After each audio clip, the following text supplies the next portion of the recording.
Well, hey folks, welcome to lesson 4, angle measure. Let me introduce you to array. Array is not a line segment, it's not a line. It actually has one endpoint and extends indefinitely in one direction. You can name array by the endpoint first and then any other point on the line. So we could call this array MP, array MO, but you can't call it OP because the first point has to be the endpoint. Make sure you include a ray symbol above array. A line can be thought of as two opposite rays joined at a common endpoint. Look at J, that's the common endpoint of the ray JK and the ray JH. These two opposite rays that have a common endpoint J will form a line. Therefore, we will say that both rays are collinear on the same line. An angle, this is the first time we're seeing an angle in this class. An angle is formed by two non-collinear rays that have a common endpoint. The rays are called the sides of the angles. So we have side XY, it's a ray, and side XZ. And then the common endpoint is called the vertex of the angle. So X is the vertex. So every angle has three parts: a side, a vertex, and a side. All right, when naming angles, we use 3 points, with the vertex always being the second point. So this line may be called YXZ, or this angle can be called YXZ or ZXY. And you'll see when you put the angle symbol before that. You cannot call this XYZ because you must always have the vertex as the second point. So YXZ or ZXY are the angles. So if there's only one angle like there is right here, and there's no confusion, you can name the angle by the vertex alone. So I could call this angle X.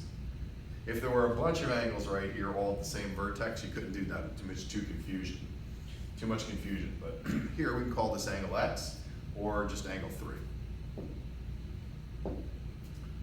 An angle divides a plane into 3 parts. You see this plane coming out at you? There are 3 parts. There's the actual angle, there's the interior of the angle, and there's the exterior of the angle. You can tell the interior from the exterior because the interior will have this smaller angle measure, much smaller here than that big angle measure. So once again, these points are on the angle, these points are in the interior of the angle, and these points are in the exterior of the angle. Q, M, and N are on the angle. S and R are in the interior of the angle. And P and O are on the exterior of the angle. All right, this is a high school. Let's see what we can do with it. Name all the angles that have B as a vertex.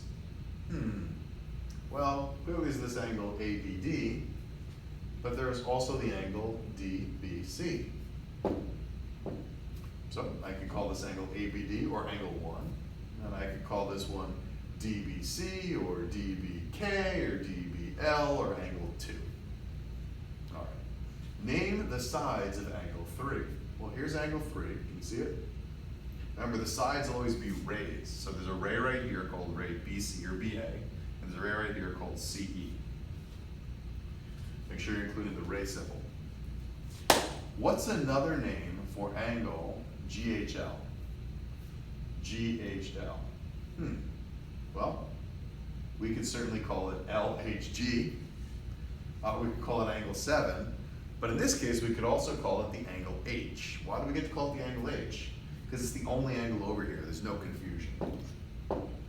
All right, name a point in the interior of DBK. Well, here's the angle. This is the interior. That's the exterior. So the only point is E. All right, what's the vertex of angle 5? Here's angle 5. The vertex must be C. Name the sides of angle 5. Here are the sides of angle 5. Remember, there must be what? Rays. So CG and CB, or you call it CJ, CA. Make sure you're putting the ray symbol on top of it. So the ray symbol, which is correct. Write another name for ECL. Let's see. ECL, we can call it LCE, we can call it KCE, ECK, you call it angle 4. You cannot, however, call it angle C, because I don't know if that's this angle, that angle, this angle, that angle, I can't tell. All right, finally, name a point in the exterior of CLH. CLH. Now, these points would be in the exterior, and it's only E and D. All right, angles are measured using something called degrees. Degrees are strange. They're an anachronism within our culture. I mean, our culture and most of the world use base 10 math. If you think of the number 152, you'd immediately say the 2's are in the 1's place, the 5 is in the 10's place, and the 1 is in the 100's place. All multiples are divided by 10. Because we're in a base 10 numeral system, like thinking about counting by 10s. That's how we think. But degrees are not a base 10. They're maybe in base 12 or base 20 or base 60, depending how you want to look at it. What do I mean by that? 1 degree is 1/160th of a turn around a circle. So if here's a circle and I turn around it all the way once, 1/160th of that turn, just that little bit right there, that's what a degree is. How strange. Why should that be a definition of a degree? It actually goes back to the ancient Sumerians and Babylonians. So we got so much from the Babylonian culture. We're talking about 4,000 years ago.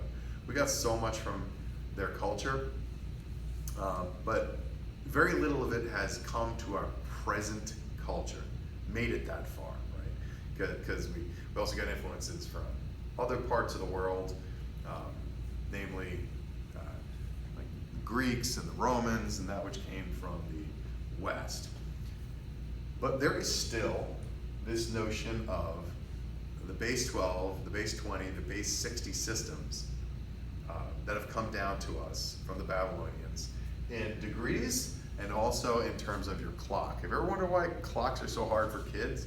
You may be used to it now, but at first it seems so strange. How come it's 12 numbers around, 60 subunits around?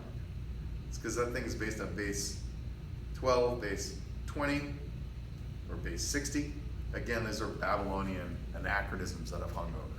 All right. And this right here, angle FED, has an angle measure of 30 degrees. Notice we say the angle is FED, the angle measure, M angle FED, is 30 degrees, in the same way that I am me, but I am 5'10" tall. This is the angle, this is the angle measure. Angle ABC is 90 degrees, because it's a right angle. All right, just like we can have a ruler to measure a line segment, we can use a protractor to measure an angle. So how does a protractor work? Well, do you see this angle right here, ABC? If we wanted to know its angle measure, well, we know it's less than 90 degrees, so maybe it's 70 degrees, who knows what it is, right? We can take a protractor. I've shown a picture here. That's the bottom center of the protractor. Then the 0 degree line, you line up with this ray BC. And then you read along the edge here, and you'll see it's just past 70 degrees, so 72 degrees. Something to note, there are 2 tracks. There's the outer track and the inner track. You know, your choices here would be 108 degrees or 72 degrees. Which one seems more correct? Maybe 72 degrees, because this is an acute angle, smaller than 92 degrees. So whenever you're looking at the tracks, just think, hey, is this a large angle or a small angle? Make your decision based on that. All right, angles are characterized as either acute, right, or obtuse based on angle measure. This angle, FED, is an acute angle. Why? Because it is between 0 degrees and 90 degrees, not including 0 degrees or 90 degrees. Right, this is approximately 30 degrees, acute angle. ABD is a right angle because it's got a measure of 90 degrees. This symbol right here is the universal symbol for a right angle. Finally, angle QMN is an obtuse angle because it is an angle between 90 and 180 degrees, not inclusive of 90 or 180 degrees. I don't know what that is, maybe 140 degrees, something like that. All right, classify each angle as right, acute, or obtuse and use a protractor to measure the angle to the nearest degree. MJP. MJP. Well, that's clearly a right angle, so it must be 90 degrees. Perfect. LJP. Well, that's bigger than 90 degrees, so it's obtuse. How much bigger? I don't know. Maybe that's 100 degrees? Something like that, 105 degrees? Let's see, it is 105 degrees. Now let's say you weren't sure about that. You could certainly use a protractor. Let me grab my protractor real quick.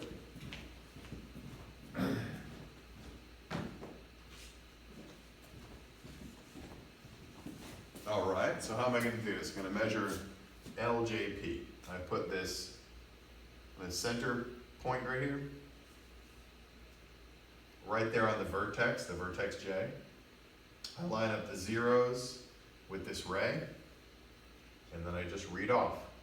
There's an outer track and an inner track. In this case, the inner track tells me about 105 degrees. Perfect. NJP. Well, that's clearly acute, probably 30 degrees. Turns out it is 20 degrees and acute. KJP. KJP, what? KJP, what's the angle there? Is it acute, right, obtuse? It's none of those. The degree measured here is clearly 180 degrees. We call this a straight angle. Okay, so acute angle, right angle, obtuse angle, straight angle.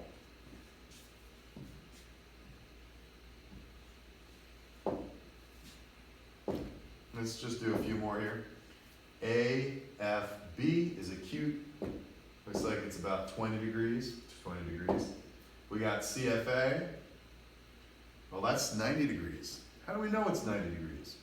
Because we got a right angle over here. CFE is a right angle. And you have a total degree measure of 180 on a straight angle. So the left must also be a right angle or 90 degrees. AFD. Well, that's obtuse, maybe 110 degrees, 115 degrees is what it turns out to be. And CFD, that's acute, maybe 25 degrees, 25 degrees, good. All right, angles that have the same measure are said to be congruent angles. The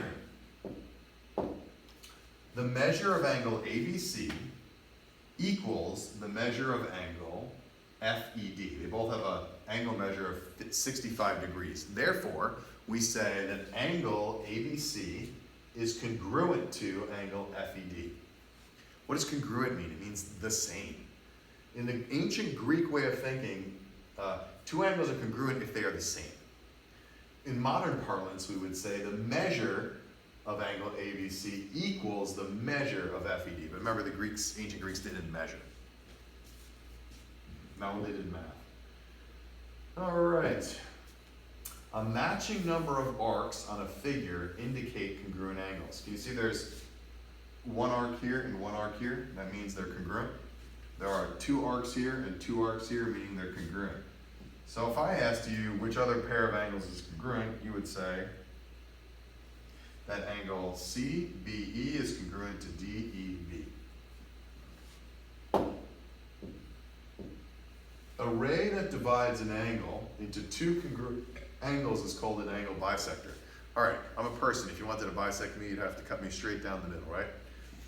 If you want to bisect the angle XYZ, you've got to cut it straight down the middle using what's called an angle bisector. A bisector by nature divides things into two equal halves. In this case, this angle is divided into two congruent halves. This angle right here is congruent to this angle right here. Angle XYW must be congruent to ZYW for this to be an angle bisector. Okay. So clearly the measure of XYW equals the measure of ZYW.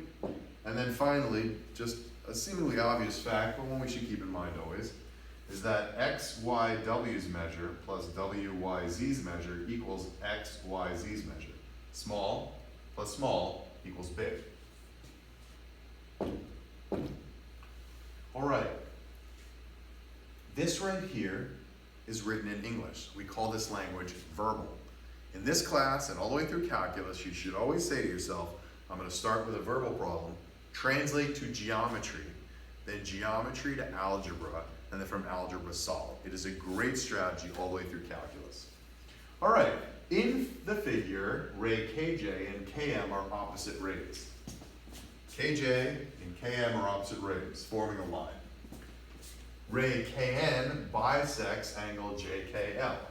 Ray KN bisects angle JKL. Therefore, this angle and this angle must be congruent, or have the same measure. Here, let's show that real quick. How can we show that? If this is the angle bisector, we can show that it creates two congruent angles right here by putting a double arc here and another double arc there. All right. Next, we're told that the angle measure for JKN is 8x minus 13. I'm going to indicate that with this yellow angle. This measure is 8x minus 13. And then we're told that the angle measure for NKL is 6x plus 11. Well, here's NKL. I will indicate that angle measure using purple. 6x plus 11. All right. What do we want to find? We want to find the actual degree measure for JKN. JKN. How are we going to do that?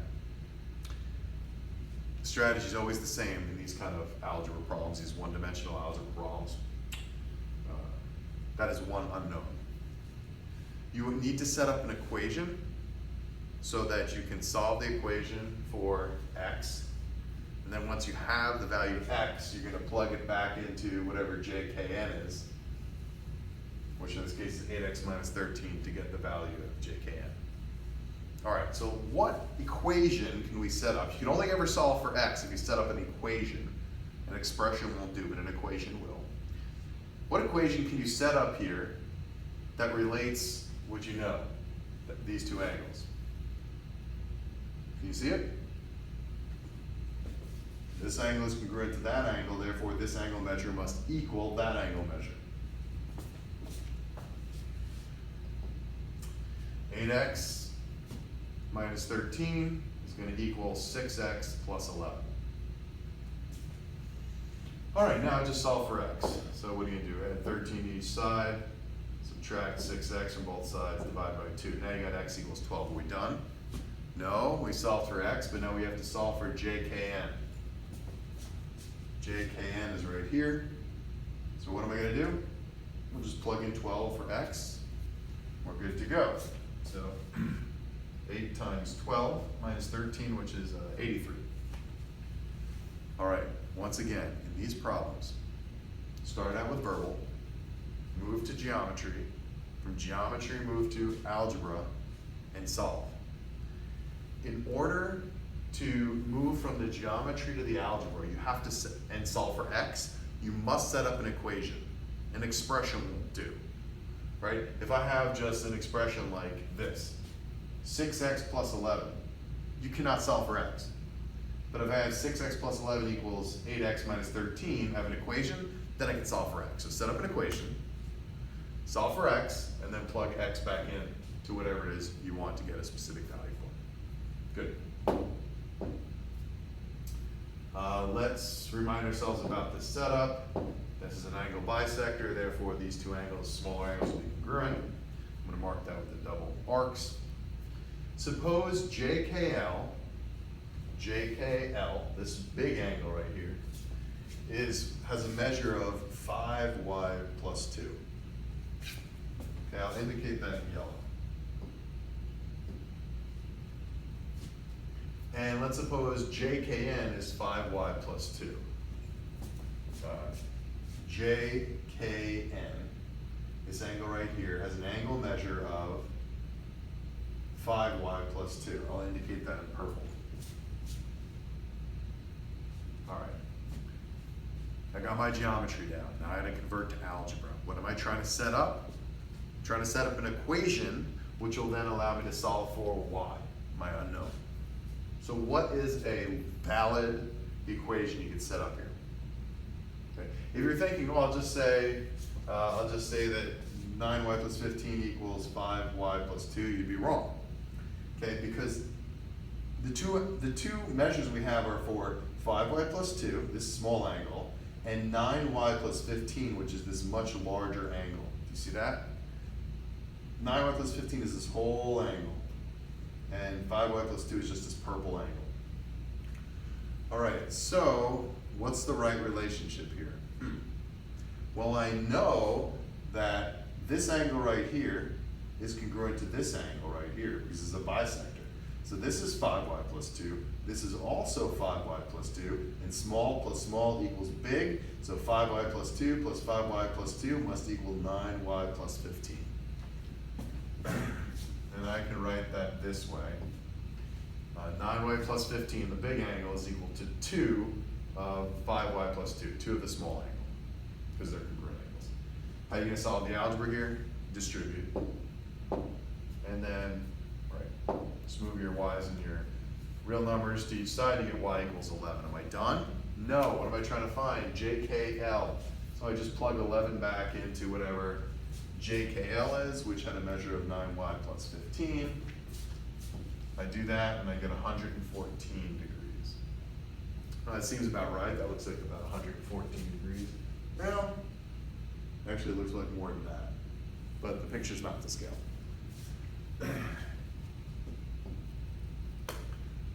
All right, time to do some constructions. Constructions are in the form of ancient Greek math that no one does anymore, except for advanced geometers.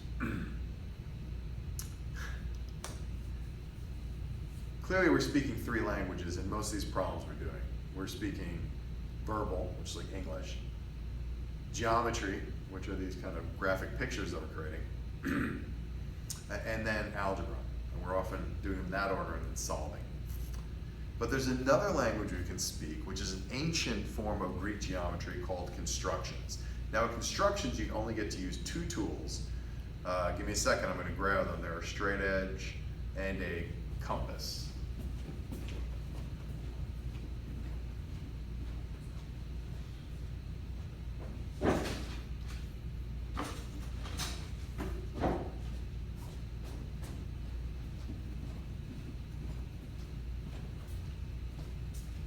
All right, so here's the straight edge. It's literally just a straight edge. The ruler part, the Greeks would never use. They didn't do measurements. And then this compass. So this is used to draw straight lines, and this is used to swing out arcs. The pointy side down, and you swing out arcs with a pencil. That's it. These are the only 2 tools that the ancient Greek mathematicians used to use.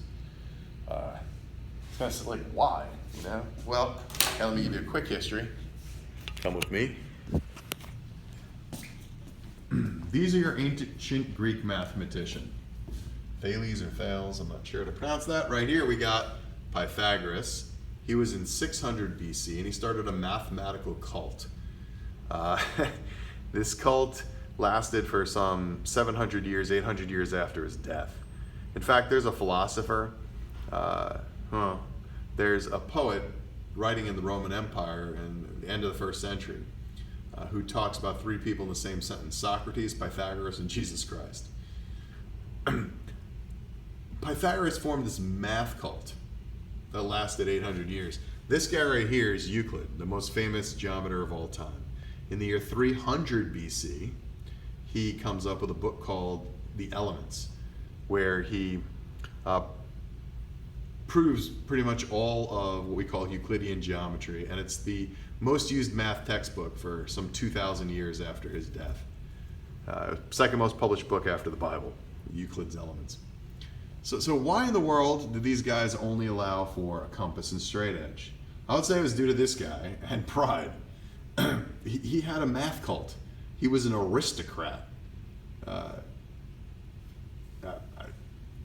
They thought measurement was beneath them. It was too plebeian, kind of like these ancient Egyptians, right? So they thought only the purity of a straight edge and a compass really demonstrated math in its fullness. And this guy picked up on it because a lot of his math came originally from the Pythagorean cult, who had been working for 300 years on math. All right, that's some history for you. Let's come back to what we were doing. All right. you go.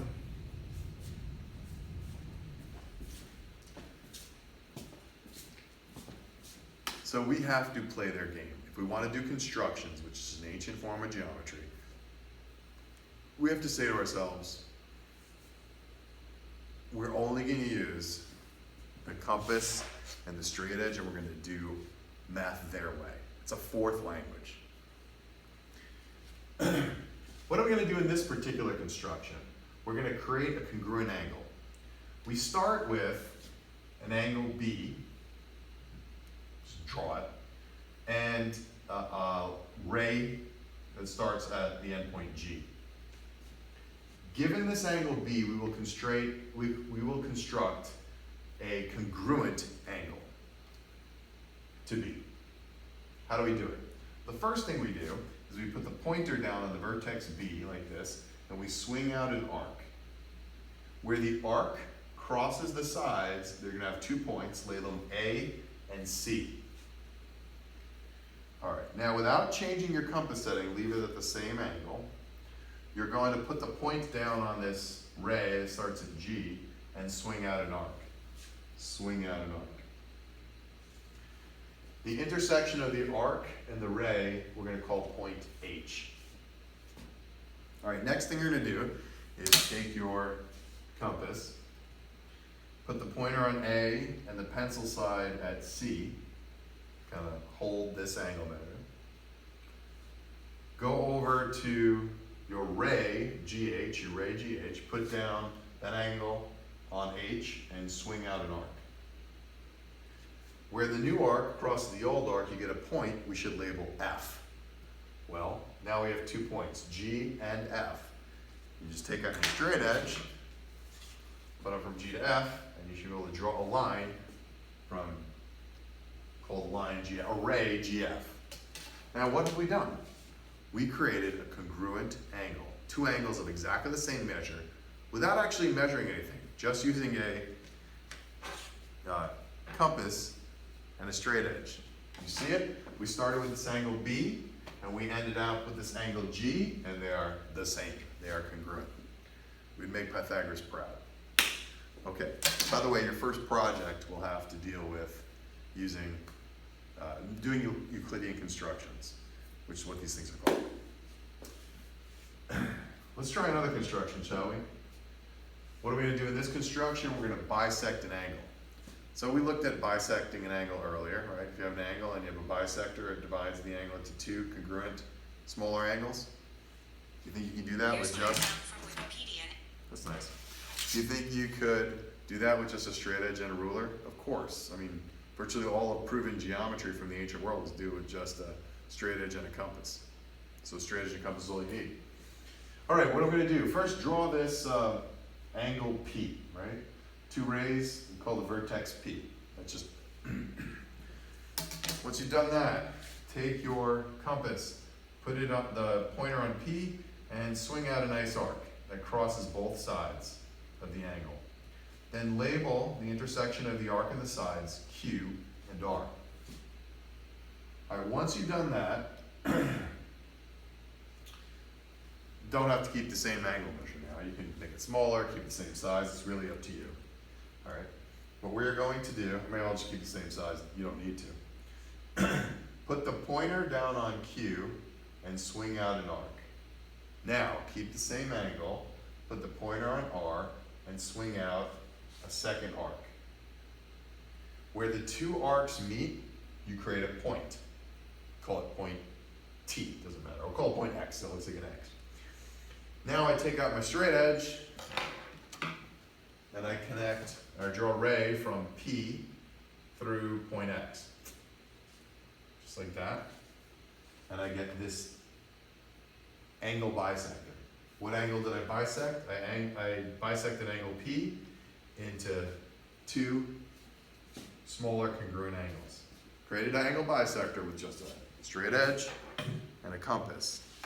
We're going to call this language constructions. I mean, it's a form of ancient geometry, but we'll call it constructions to distinguish from the modern geometry that we're doing. All right, use the figure at the right.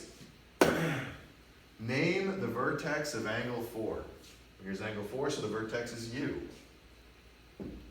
Name the sides of angle 3. And here's the angle 3, so the sides are rays. Remember, they're always rays. Ray XW, start with the endpoint, ray XW, and ray XU. What's another name for angle 2? Well, this angle 2, so you can call it XYU, UYX. It's really only options. What's another name for angle UXY? UXY. Well, I would say YXU or angle 1. Oops.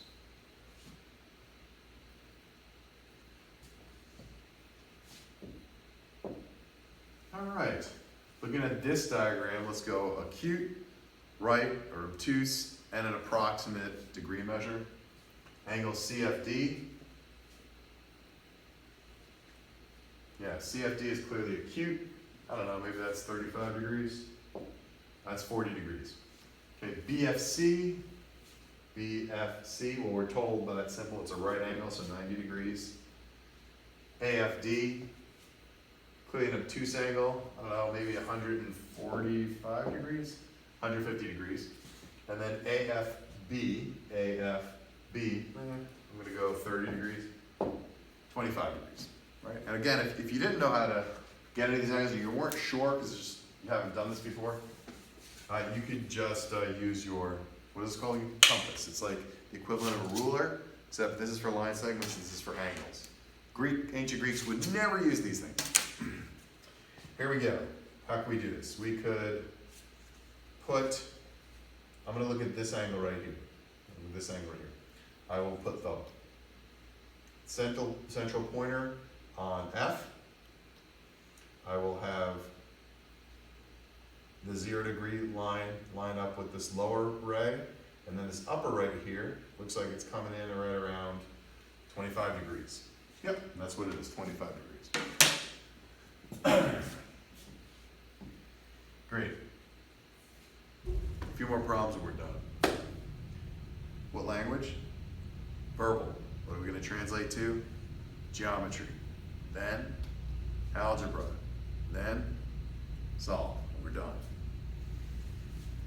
In the figure, KJ and KL are opposite rays. KJ and KL are opposite rays forming a line.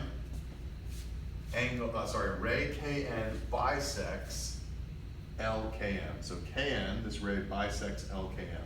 So in other words, this angle and this angle, those two small angles must be congruent. How can I mark that? Like this.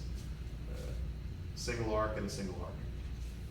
Next, we're told that the angle measure of LKM is 7x minus 5. I'll indicate that with this yellow angle. When I say this is 7x minus 5, I mean this whole big angle is 7x minus 5. NKM is 3x plus 9. That's a smaller angle. Make sure we know what we're looking at here. 7x minus 5 is this entire big yellow sweep. 3x plus 9 is this smaller angle right here. What do I want to do? I want to figure out what LKM is. What's the first thing you got to do? You got to create an equation so that you can solve for x. Once you've found x, you can plug it into LKM to get the degree measure for LKM. You must first create an equation, a logical equation that makes sense, given the information you have. All right, so what are we going to do over here? Well, it looks like this big angle, 7x minus 5, should be comprised of the two smaller angles. I know this smaller angle is 3x plus 9. What's this smaller angle? Also 3x plus 9. How did I know that? These two angles are congruent due to this bisector. So the equation I want to set up, twice 3x minus 3x plus 9 equals the whole angle here, 7x minus 5. Strategy now, solve for x, then plug it into LKM. LKM is 7x minus 5. If I do all that, I should come up with a value of 156. All right, last one of these algebra problems. Once again, this is a bisector, these two are congruent. NKL is now 7x minus 9. NKL, 7x minus 9, that's that small angle. JKM is has a measure of x plus 3. That's this small angle. And, well, what am I trying to solve for? JKM? JKM? What's the first thing I need to do? First, I need to solve for my unknown x. And what do I have to set up to solve for the unknown x every time? An equation. Will an expression do it? No. You have to set up an equation. So what's a logical equation here? Well, you may be tempted to say, oh, I don't know, maybe x plus 3 equals 7x minus 9 because they look to be about the same size. You can't do that. You can't make that assumption. The only thing you know for sure is that this angle, JKN, is congruent to this angle, NKM.